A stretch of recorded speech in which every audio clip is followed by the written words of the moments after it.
जय हिंद। आज हम लोग क्लास 12 के कोर्स स्ट्रक्चर के बारे में बात कर रहे हैं। कोर्स स्ट्रक्चर किसको बोलते हैं? जैसे किसी सब्जेक्ट में हम लोग को जो चैप्टर्स पढ़ना होता है उसको हम लोग कोर्स स्ट्रक्चर बोलते हैं। ठीक है, जैसे क्लास 12 में, जैसे क्लास 11 में हम लोग क्या पढ़े? जनरल फिजिक्स पढ़े, हीट पढ़े और वेव पढ़े, साउंड वेव पढ़े। उसी तरह से क्लास 12 में भी हम लोग को 5 टॉपिक्स पढ़ना है: electrostatic, current electricity, magnetism, optics and modern physics. Electrostatics में जो फर्स्ट यूनिट है, इलेक्ट्रोस्टैटिक में हम लोग को पढ़ना है इलेक्ट्रिक चार्ज, कूलम्ब्स लॉ। ठीक है, इलेक्ट्रिक फील्ड का बहुत सारा केसेस है। Electric field due to point charge, electric field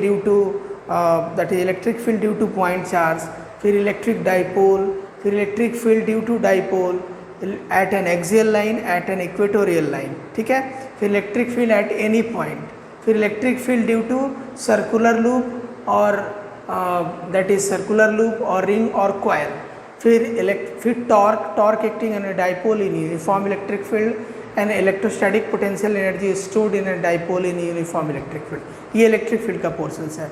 फिर इलेक्ट्रिक फील्ड लाइन, ठीक है, property of electric field line, how the two electric charges, isolated charge के लिए इलेक्ट्रिक फील्ड लाइन क्या होगा, पॉजिटिव चार्ज के लिए इलेक्ट्रिक फील्ड लाइन क्या होगा, ये सारा पढ़ना है। फिर इलेक्ट्रिक पोटेंशियल में हम लोग जब जाएंगे तो इलेक्ट्रिक पोटेंशियल क्या होता है, पोटेंशियल डिफरेंस क्या होता है, electric potential due to point charge क्या होता है, electric potential due to dipole at any point क्या होता है, इक्विपोटेंशियल सरफेस क्या होता है, इक्विपोटेंशियल सरफेस का प्रॉपर्टीज़ क्या होता है, electric potential energy of a system of two charges क्या होता है, प्रिंसिपल ऑफ सुपरपोजिशन क्या होता है, electric potential due to CCD continuous charge distribution क्या होता है, ये सारा हम लोग को पढ़ना है।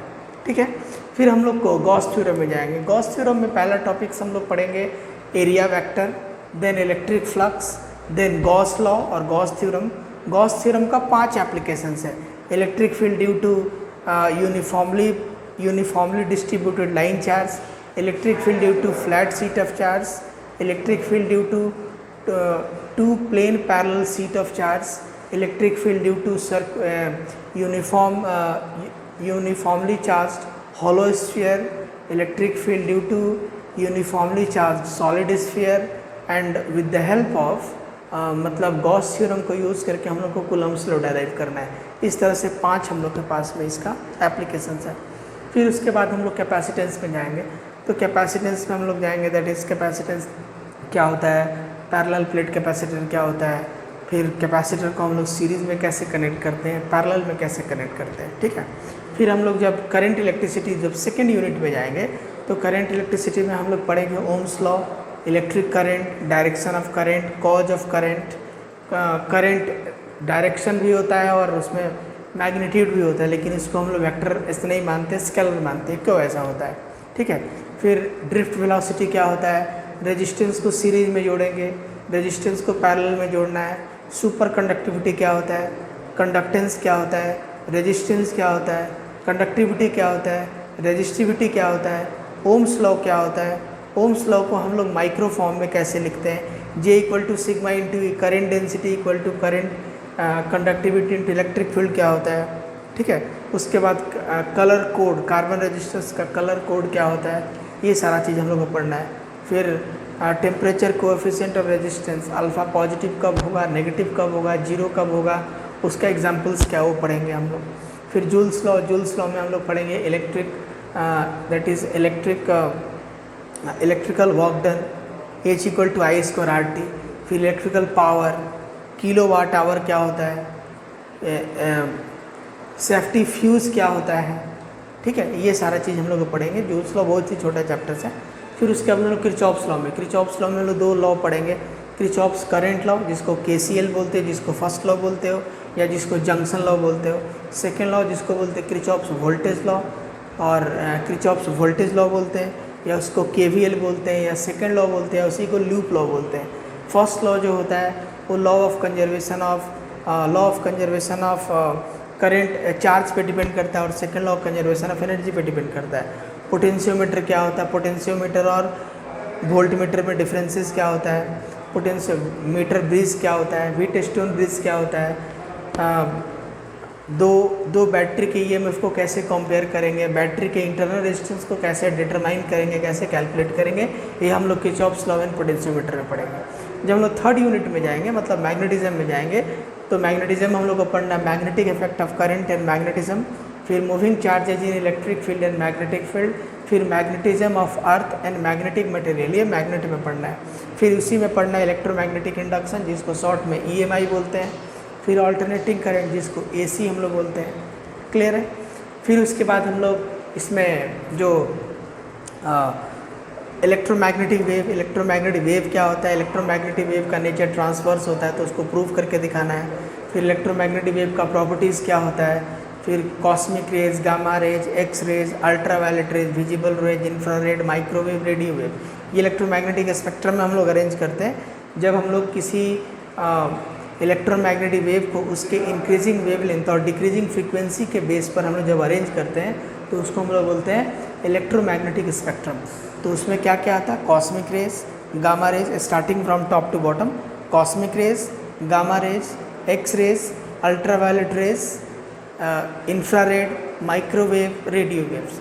इसका हम लोग को 5 पॉइंट्स पढ़ना है, range of wavelength, range of frequency, how it is produced, what are the uses, right, ये हो गया। फिर हम लोग जाएंगे सेकेंड बुक में, जब जाएंगे ऑप्टिक्स में, जो हम लोग का फोर्थ पार्ट है, जो हम जो एक्सप्लेन किए थे कि 5 टॉपिक्स हम लोग को 12 में पढ़ना है।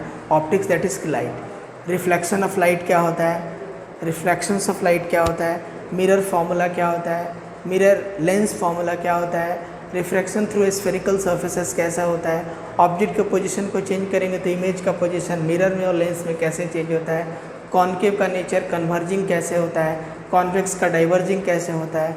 ठीक है, ये सारा हम लोग रिफ्रैक्शंस और रिफ्लेक्शन में पढ़ेंगे। फिर हम लोग पढ़ेंगे सनसेट और सनराइज़ के समय में सन का जो अपीयरेंस रेड ऐसा क्यों होता है। फिर हम लोग जाएंगे that is dispersion of light, dispersion of prism of light में प्रिज्म पढ़ना है। जब वाइट लाइट किसी प्रिज्म से क्रॉस करता है तो 7 कलर्स में कैसे डिवाइड हो जाता है। ठीक है, वो हम लोग एक्सप्लेनेशन करेंगे कॉचीज फार्मूला के अकॉर्डिंगली। फिर उसके बाद हम लोग बात करेंगे मिनिमम डेविएशन पोजीशन क्या होता है। ठीक है, मिनिमम डेविएशन पोजीशन को फिनिश करने के बाद में प्रिज्म फार्मूला क्या होता है। ठीक है, फिर angle of deviation produced by thin prism क्या होता है, ये सारा चीज़ हम लोग पढ़ेंगे। फिर उसके बाद में जब हम लोग इसको मूव करेंगे आगे की तरफ, जब डिस्पर्सन से आगे मूव करेंगे तो हम लोग को मिल जाएगा human I and it's defect. मतलब उसको हम लोग एक बड़ा चैप्टर ऑप्टिकल इंस्ट्रूमेंट में एकोमोडेट किया गया है। ठीक है, ऑप्टिकल इंस्ट्रूमेंट्स में हम लोग क्या पढ़ेंगे, ह्यूमन आई और उसका defect, structure of eye, some elementary idea of structure of human eye. उसमें बहुत सारा जो पार्ट्स होता है, जैसे 3 लेयर में आई रहता है, स्क्लेरोटिक होता है जिसको वाइट ऑफ द आई बोलते हैं, choroid that is middle layer, retina that is innermost layer होता है। ये हो गया। फिर हम लोग बात करेंगे आई में जो बहुत सारा डिफेक्ट्स जो होता है, दैट इज़ हाइपरमेट्रोपिया जिसको लॉन्ग साइटेडनेस बोलते हैं, मायोपिया जिसको बोलते हैं नियर साइटेडनेस बोलते हैं, प्रेस बायोपिया जिसको बोलते हैं that is loss of accommodation जिसमें क्या होता है नियर पॉइंट और फार पॉइंट विक्टिम का दोनों ठीक नहीं रहता है। फिर एस्टिग्मेटिज्म उसको हम लोग बोलते हैं, फोर्थ जो डिफेक्ट ऑफ विजन है। ठीक है, उसके बाद हम लोग माइक्रोस्कोप में सिंपल माइक्रोस्कोप का मैग्नीफाइंग पावर, कंपाउंड माइक्रोस्कोप का मैग्नीफाइंग पावर या एंगुलर मैग्निफिकेशन जिसको हम लोग बोलते हैं। फिर हम लोग पढ़ेंगे एस्ट्रोनॉमिकल टेलीस्कोप का मैग्नीफाइंग पावर और एंगुलर मैग्निफिकेशन। टेरेस्ट्रियल जो टेलीस्कोप है उसका हम लोग एलिमेंट्री आइडिया, उसका ज़्यादा डिटेल्स नहीं करना है। ये हो गया पूरा रे ऑप्टिक्स का पार्ट जिसको ज्योमेट्रिकल ऑप्टिक्स बोलते हैं। वेव ऑप्टिक्स में जब हम लोग जाएंगे तो वेव ऑप्टिक्स में कुछ लैंडमार्क्स पढ़ना है। ठीक है, तो लैंडमार्क्स में Huygens principle, interference of light, ये एक चैप्टर हो गया। फिर एक हो जाएगा डिफ्रैक्शन एंड पोलराइजेशन, ये ऑप्टिक्स का पार्ट है। राइट, नेक्स्ट जो पोर्शन है जो कि लास्ट है जिसको हम लोग बोलते हैं मॉडर्न फिजिक्स। मॉडर्न फिजिक्स में हम लोग को क्या पढ़ना है, मॉडर्न फिजिक्स में हम लोग को टोटली इसको मॉडर्न फिजिक्स को हम लोग 4 चैप्टर में डिवाइड किए। मॉडर्न फिजिक्स का जो फर्स्ट 2 चैप्टर है वो टोटली क्लास 11 केमिस्ट्री से रिलेटेड है। फर्स्ट चैप्टर है dual nature of matter and radiations. Dual nature of matter and radiation में हम लोग पढ़ते हैं दैट इज़ इलेक्ट्रॉन एमिशन क्या होता है। इलेक्ट्रॉन एमिशन बहुत तरह का होता है depending upon the type of energy और the source of energy be provided to the metal, जैसे thermionic emission, photoelectric emission, field emission, cold cathode emission. ठीक है, ये हो गया। फिर हम लोग बात करेंगे फोटोन क्या होता है, एनर्जी ऑफ फोटोन क्या होता है, प्रॉपर्टीज़ ऑफ फोटोन क्या होता है। ठीक है, फिर हम लोग बात करेंगे डी ब्रोगली रिलेशन क्या होता है। डेविसन और जर्मर एक्सपेरिमेंट को यूज़ करके डी ब्रोगली रिलेशन को हम लोग को एस्टेब्लिश करना है। ठीक है, उसके बाद में हम लोग मूव कर जाएंगे एटम से न्यूक्लियाई। एटम से न्यूक्लियाई में एटम के बारे में जो क्लास 11 में जो एटॉमिक स्ट्रक्चर पढ़े थे मोस्टली वही चीज़ पढ़ना है, रेडियो एक्टिविटी पढ़ना है। एटम का एटम क्या होता है, एटम का जो मॉडल है वो कैसे हम लोग यूज़ करते हैं। ठीक है, फिर उसके बाद में एटम का बहुत सारा मॉडल टाइम टू टाइम आया, तो कौन सा मॉडल हम लोग एक्सेप्ट करते, कौन सा मॉडल को हम लोग मॉडल को रिजेक्ट कर चुके हैं, वो सब सारा चीज़ पढ़ना है। ठीक है, फिर हम लोग नेक्स्ट जो बात करेंगे दैट इज़ इलेक्ट्रॉनिक्स। ठीक है, इलेक्ट्रॉनिक्स में हम लोग को पढ़ना है डायोड्स क्या होता है, ट्रायोड क्या होता है, पीएन जंक्शन डायोड क्या होता है, माइनॉरिटी चार्ज कैरियर्स क्या होता है, मेजॉरिटी चार्ज कैरियर क्या होता है, इंट्रिंसिक सेमीकंडक्टर क्या होता है, एक्सट्रिंसिक सेमीकंडक्टर क्या होता है।